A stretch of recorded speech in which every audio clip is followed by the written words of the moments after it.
السلام علیکم ویورز، میں ہوں ڈاکٹر اجمل ملک اور ایک مرتبہ پھر آپ کی خدمت میں حاضر ہوں اپنا پروگرام لے کر۔ پروگرام کا نام ہے بڑے لوگ اور سیشن ہے چاکلیٹی ہیرو وحید مراد کا۔ ہم نے آپ کو پچھلی ساتھ میں وحید مراد کے فلمی زندگی کے واقعات سنائے اور ہم نے اے ٹو زیڈ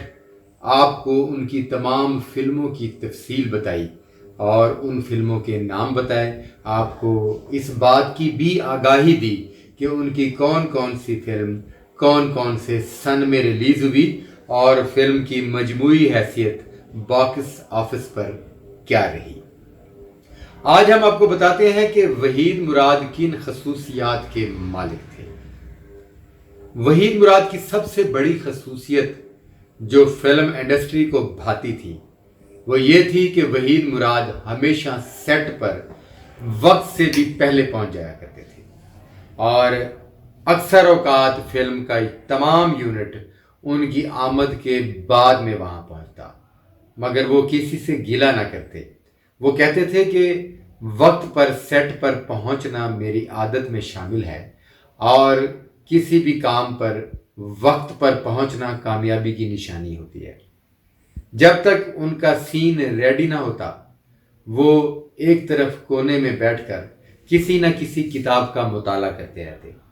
کتابیں پڑھنا وحید مراد مرحوم کا شوق تھا۔ ان کی فلمیں جو انہوں نے خود پروڈیوس کی اور فلمیں دیکھنے والے اس بات کے گواہ ہیں، اور جنہوں نے ان کی فلمیں نہیں دیکھی اور وہ شوق رکھتے ہیں تو وہ ان کی فلموں کو ترتیب وار دیکھیں۔ میرے پروگرام میں ان کی ان فلموں کے نام موجود ہیں جو انہوں نے خود پروڈیوس کی، اور ان کی پروڈیوس کردہ فلمیں اٹھائیں اور دیکھیں تو ان کی فلموں کا موضوع ہمیشہ عورت رہا ہے۔ انہوں نے اپنی فلموں میں عورت کو موضوع بحث بنایا اور عورت کی پرابلمز، عورت کے مسائل کو ہمیشہ اجاگر کیا۔ وہ ایک خامن تھا، ایک بھائی تھا۔ وحید مراد ایک باپ تھا، بیٹے کا باپ تھا، بیٹیوں کا باپ تھا۔ عورت کی عزت وحید مراد میں کوٹ کوٹ کر بھری ہوئی تھی۔ خواتین و حضرات، بہت کم لوگوں کو اس بات کا علم ہے کہ وحید مراد اپنے ماں باپ کی اکلوتی اولاد تھے، یعنی وہ اپنے ماں باپ کا اکلوتا ہیرو بیٹا تھا اور دنیا میں بھی انہوں نے ہیرو بن کر راج کیا۔ میں نے آپ کو بتایا کہ وہ عورت کی کس قدر عزت کرتے تھے کہ وہ ہمیشہ اپنی فلمیں بھی عورت کے موضوع پر ہی بنایا کرتے تھے۔ اسی طرح ولگیرٹی کے وہ بہت سخت خلاف تھے۔ جس فلم میں کوئی ولگر سین آیا، ولگر جملہ آیا، کسی فلم کے گانے میں ولگیرٹی کی حد تک پرفارم کرنے کا مرحلہ آیا تو ہمیشہ وحید مراد نے ایسے کام سے اجتناب کیا اور پروڈیوسرز، ڈائریکٹرز کو انکار کر دیا۔ وحید مراد کہتے تھے کہ دنیا، پبلک، چاہنے والے، فلم بین وحید مراد کو دیکھتے ہیں، فلم کی کہانی کو دیکھتے ہیں، وہ وحید مراد کی خوبصورت اداکاری کو دیکھتے ہیں، وہ فلم میں ولگیرٹی دیکھنے کے لیے نہیں آتے۔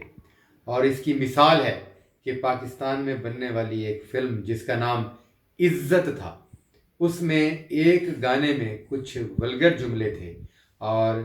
پرفارم بھی ولگر انداز میں کرنا تھا، تو وحید مراد سیٹ چھوڑ کر چلے گئے اور کچھ دن تک اس فلم کی شوٹنگ رکی رہی۔ آخر کار وحید مراد کی ضد پر اس فلم سے اس گانے کو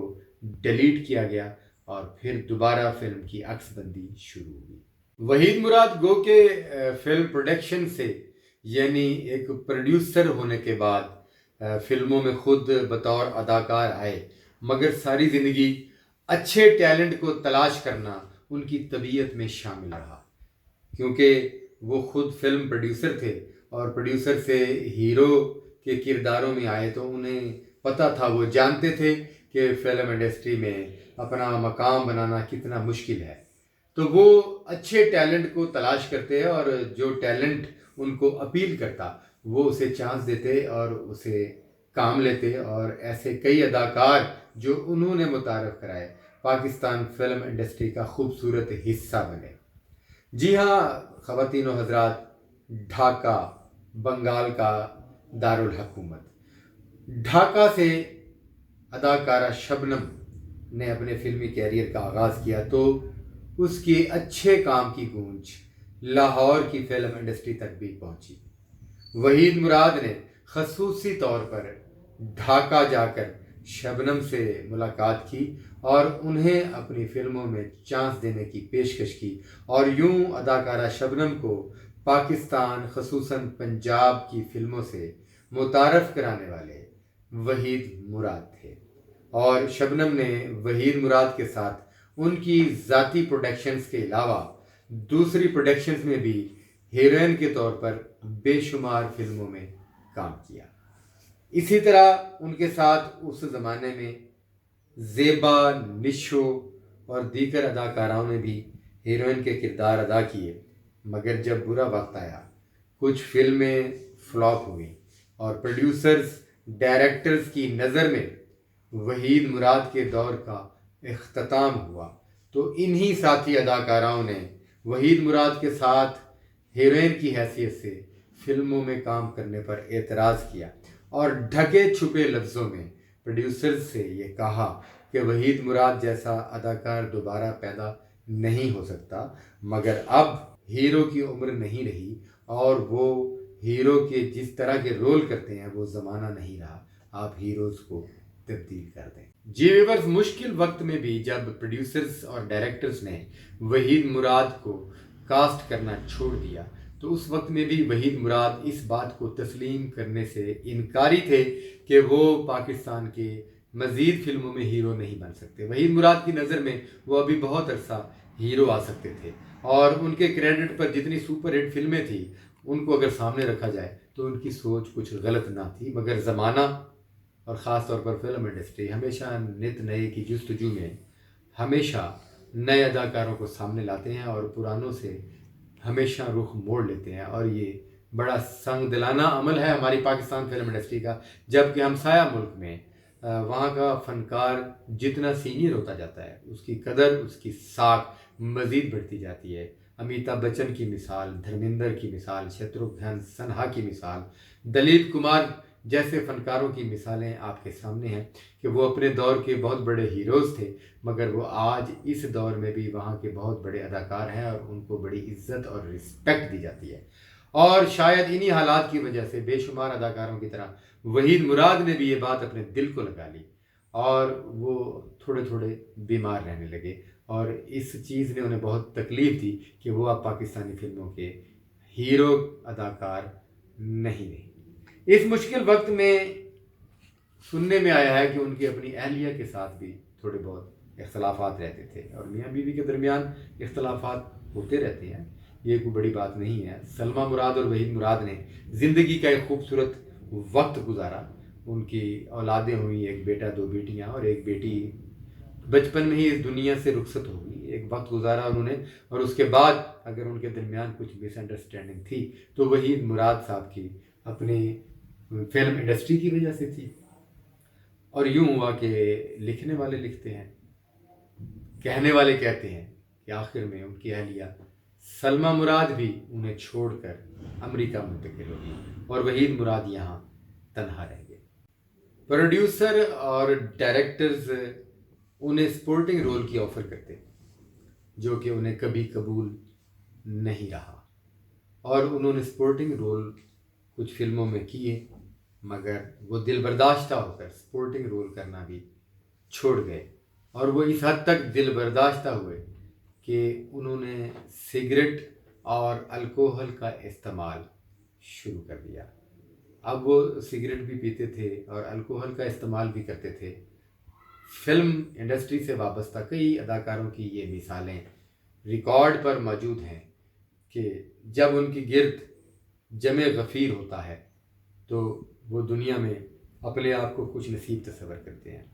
اور جب ان کے قریب کوئی بھی نہیں ہوتا اور انہیں ان محبتوں کی ضرورت ہوتی ہے، تب انہیں اس جمع غفیر کی ضرورت ہوتی ہے، تب انہیں ان محبت کرنے والوں کی ضرورت ہوتی ہے، تو وہ آہستہ آہستہ دور ہو جاتے ہیں اور پھر اداکار اپنی تنہائیوں کو شیئر کرنے کے لیے، اپنی پریشانیوں کو ختم کرنے کے لیے اکثر سگریٹ اور الکوہل کا سہارا لیتے ہیں، اور یہی چیزیں اکثر اداکاروں کے لیے جان لیوا ثابت ہوتی ہیں۔ ویورز، کوئی بھی دنیا کا اداکار ہے، سپر سٹار ہے، وہ پبلک کے دلوں کی دھڑکن ہے، تو اتنا آسان نہیں ہوتا پبلک کی دلوں کی دھڑکن بننا، اور یہ بہت مشکل ہوتا ہے کسی کے دل میں جگہ بنانا۔ اور جب کوئی سٹار بنتا ہے، کروڑوں لوگوں کے دلوں میں گھس جاتا ہے، ان کے دلوں کی دھڑکن بنتا ہے، تو اس کے لیے وہ بڑا لمحہ فخریہ ہوتا ہے۔ اور وہی اداکار جب ان لوگوں کے دلوں سے تھوڑا سا نکلتا ہے تو پھر اس کے لیے جینا بہت مشکل ہو جاتا ہے، اور اس کے لیے اسی دنیا میں یوں گھومنا پھرنا بہت اچھا لگتا ہے۔ کہتے ہیں کہ ایک ایسا وقت آیا کہ وہ وحید مراد جس سے آٹوگراف لینے کے لیے لوگ قطاریں بنا کر کھڑے ہوا کرتے تھے، کہتے ہیں کہ وہ وحید مراد جس کا آٹوگراف لینے کے لیے لوگ قطاریں بنا کر کھڑے ہوتے تھے، اپنے باقی ساتھی فنکار دوستوں کے درمیان بیٹھا ہے، تو تاریخ گواہ ہے کہ کچھ لوگ آٹوگراف لینے کے لیے آئے تو انہوں نے وحید مراد کو اگنور کر کے اس وقت کے نئے ہٹ ہونے والے اداکاروں سے جب آٹوگراف لیا، تو یہ عمل بھی وحید مراد کے لیے بڑا تکلیف دہ ثابت ہوا۔ ہم آپ کو وحید مراد کی آئندہ فلمی اور نجی زندگی کے بارے میں اگلی قسط میں بتائیں گے۔ آپ میرے پروگرام کو شیئر کریں، لائک کریں، اور وہ جو بیل آئیکن ہے نا اس کو ضرور کلک کریں تاکہ آپ کو میرے پروگراموں کا نوٹیفیکیشن آ سکے۔ اپنا بہت سارا خیال رکھیے گا، دعاؤں میں یاد رکھیے گا۔ اجازت دیجیے، اللہ حافظ۔